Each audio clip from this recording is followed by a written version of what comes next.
Hello everyone, আসসালামু আলাইকুম। সুরাইয়াস cooking লাইফে সবাইকে স্বাগতম। আজকে তৈরি করে দেখাবো খুবই মজাদার এবং খুবই অল্প সময়ে কিভাবে প্যানকেক তৈরি করতে পারেন। সকালের নাস্তা বা বাচ্চাদের যখন টিফিন দেন অথবা বাচ্চারা যখন কিছু খেতে আবদার করে তখন খুবই সহজে এই প্যানকেকটি তাদেরকে তৈরি করে দিতে পারেন। তো প্রথমে আমি এখানে একটি ডিম নিয়েছি এবং 1/4 কাপের মতো তেল নিয়েছি। আপনারা চাইলে তেল কমিয়ে বাড়িয়ে নিতে পারেন। তারপরে এখানে আমি প্রায় চিনি দিয়ে দিচ্ছি 1/4 কাপের মতো। আপনারা এখানেও কমিয়ে বাড়িয়ে দিতে পারেন, চিনিটা আপনাদের স্বাদ অনুযায়ী। তো তারপরে আমি সবগুলো ভালো করে ফেটিয়ে নিচ্ছি। ফাটানো হয়ে গেলে আমি এখন শুকনো যে ময়দাটা সেটা আমি দিয়ে দেব। তো এটা ভালো করে চেলে দিতে হবে, চেলে দিলে ভালো হয়, ভালোভাবে মিশ্রণটি মাখানো হয়। তো প্রথমে আমি 1 কাপের মতো এখানে ময়দা দিয়েছি এবং 1 চা চামচ বেকিং পাউডার দিয়েছি। এখানে একটু বেকিং পাউডারটা বেশি করে দিতে হয় এবং চিমটি পরিমাণে লবণ দিয়েছি। মিষ্টি জাতীয় জিনিস একটু লবণ হলে ভালো লাগে। তো আমি সবগুলো দিয়ে ভালো করে সেঁকে নিয়েছি। এখন আমি ভালো করে এগুলো মেখে নিচ্ছি। তো এখানে আমি আধা কাপ দুধ দিয়ে দিচ্ছি। তো দুধটা আমি অল্প অল্প করে দিয়ে দেব এবং অল্প অল্প করে মেখে নেব। একসাথে দুধটা দেব না, কারণ আমরা দুধটা যদি একসাথে দিয়ে দিই তাহলে সম্পূর্ণ মিশ্রণটি একসাথে মাখতে কষ্ট হয়ে যাবে। তাই দুধ অল্প অল্প দেব এবং অল্প অল্প করে মেখে নেব, তাহলে খুব সুন্দর একটি স্মুথ ব্যাটার তৈরি হবে। তো আমি প্রথমে আধা কাপ দিয়ে এই পর্যন্ত মেখে নিয়েছি এবং আরও আধা কাপ আমি নিয়েছি। সব মিলে আমার প্রায় 1 কাপের মতো দুধ লেগেছে।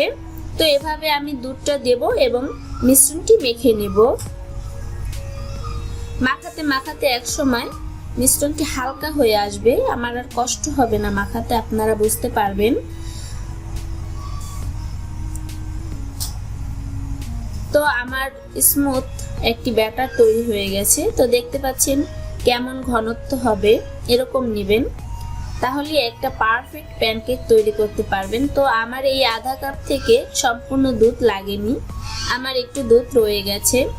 তো সব মিলে আমার প্রায় 1 কাপের একটু কম দুধ লেগেছে। তো আমি এখন চুলায় চলে আসলাম।